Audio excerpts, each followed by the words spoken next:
My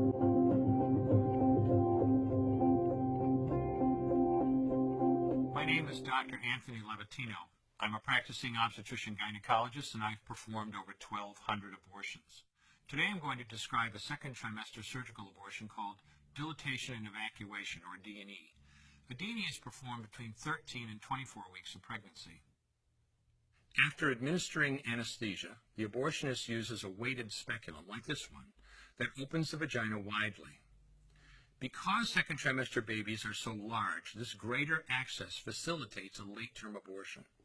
Late-term abortion requires that the cervix be prepared 24 to 48 hours in advance with laminaria. Laminaria is a type of sterilized seaweed that absorbs water over 8 to 12 hours and swells to several times its original diameter. Once removed, metal dilators can be used to further open the cervix as needed. Once the cervix has been stretched open, the suction tube is placed inside. A baby at 20 weeks gestation is as big as the length of my hand, from head to rump, not counting the legs. The suction machine is turned on, and pale yellow amniotic fluid surrounding the baby is suctioned out through the catheters. With babies this big, they don't fit through catheters this size. The baby's bones and skull are too strong to be torn apart by suction alone. This is a Sofer clamp. A Sofer clamp is made of stainless steel. It's about 13 inches long.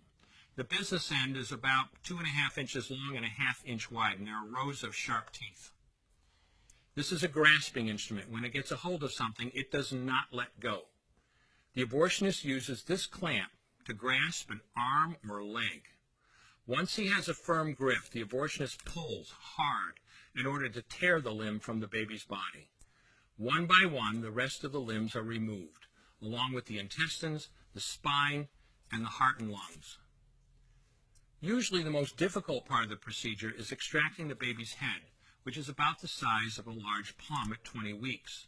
The head is grasped and crushed. The abortionist knows he has crushed the skull when a white substance comes out of the cervix. This was the baby's brains. The abortionist then removes skull pieces.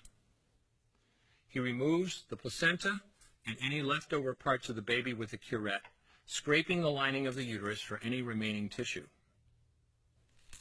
The abortionist then collects the baby parts and reassembles them to make sure that there are 2 arms, 2 legs, and all the pieces. Once all the parts have been accounted for, the abortion is complete. For the woman, this procedure carries a significant risk of major complications, including perforation or laceration of the uterus or cervix, with possible damage to the bowel, bladder, and other maternal organs. Infection and hemorrhage can also occur, which can even lead to death.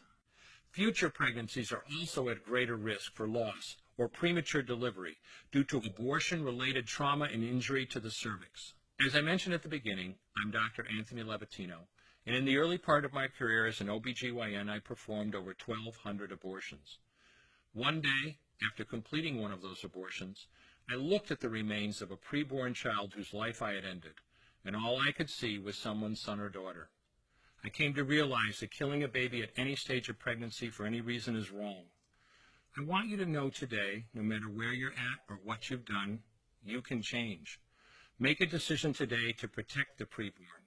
Thank you for your time. I will no longer do any more abortions.